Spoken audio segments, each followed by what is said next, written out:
Jennifer Poole was covered in bruises. Jennie, as everyone called her, was always covered in bruises. The star camogie player for Erin's Isle GAA club in Finglas, she was dedicated on the pitch. The baby of the house, you heard her before you saw her. She loved life. She was like always the centre of every party. She'd be up and she'd be dancing, she'd be singing. If the party was boring, she'd get it going. She was popular too. She was athletic and funny and gorgeous. Of course she was popular.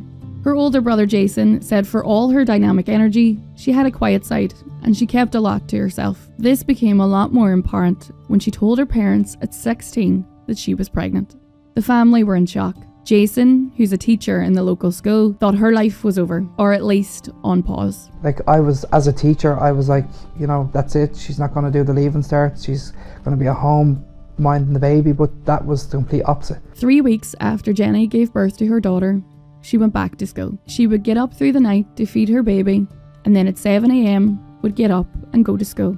She was studying for her leaving cert while being a great mother. She went on to take up a career in caring for others at a nursing home. She passed her diploma, she learned to drive, and she bought herself a car. At 20, she had her son, and she was delighted. They always had the best of everything. Christmas was like it was for us, like the house would be full of toys, 10 times more than they'd ever asked for. But she was also the person that gave them quality time. And when she was 22, Jennie met Gavin Murphy through a neighbour. He had been living in Spain and returned at the start of the COVID-19 pandemic. It was good, until it wasn't.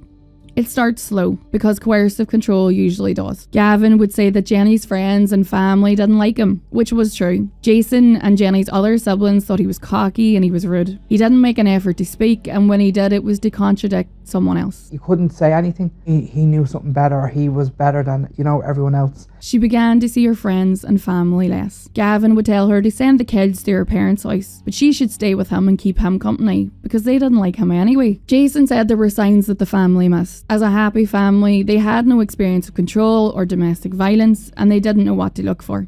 And Jennie always had a story to cover up another issue. 35% of women in Ireland have now experienced psychological, physical, and/or sexual abuse from an intimate partner. She stopped going out with her friends, she stopped communicating with her friends.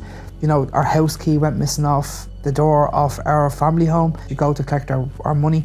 He was with her to collect her money. The kids told us there was times where Gavin used to put my mammy to sleep on the floor. And we'd be like, what?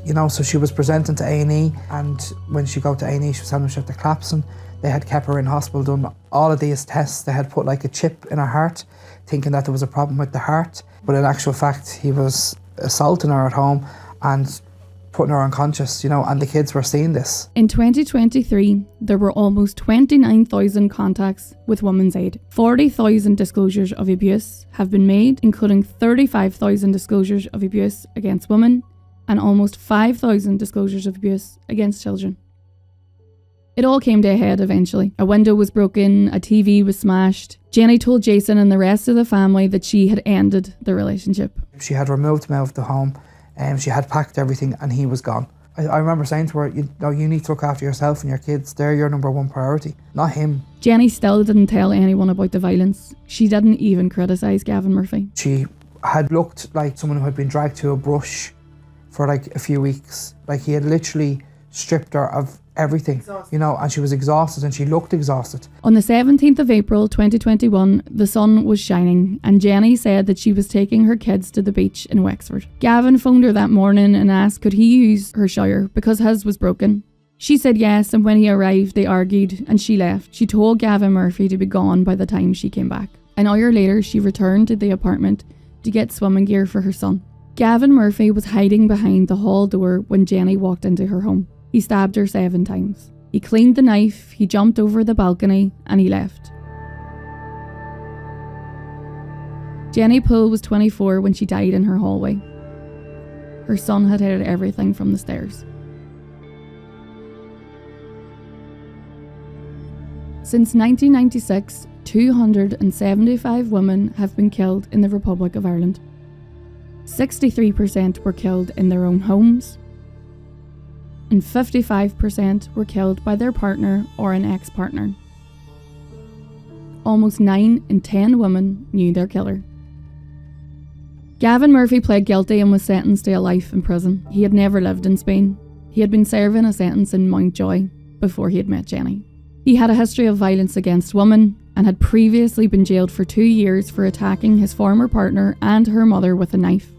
Jennie and her family had no idea. That's what really, really, really hurts, that Jennifer was in his family home, around his mother and father, around his family, and nobody ever told her that Gavin didn't come home from Spain. Gavin came from Mountjoy Prison.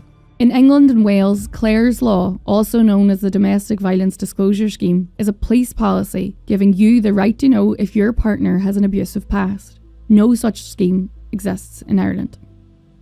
Jason says that has to change. He is campaigning for the same scheme here and for it to be named Jennie's Law. He believes this legislation could have saved Jennie's life.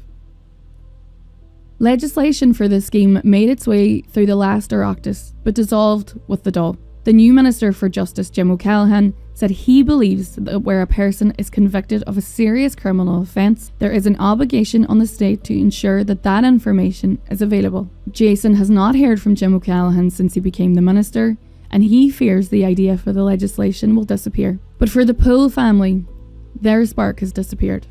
Like, there's days that you just don't want to get out of bed. There's days that you sit here and you go, like, what if? If only things could have been different.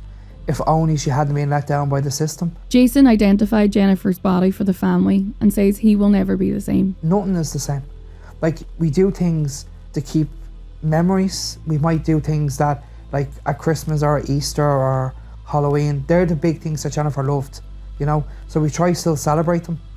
Like, we'll go down, we'll do up our grave.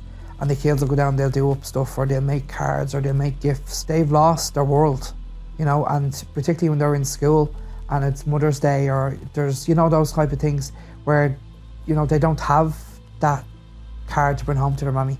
And they're not unique to this. There's other women have died at the hands of violence that have left children behind too, and it's no different for any of those.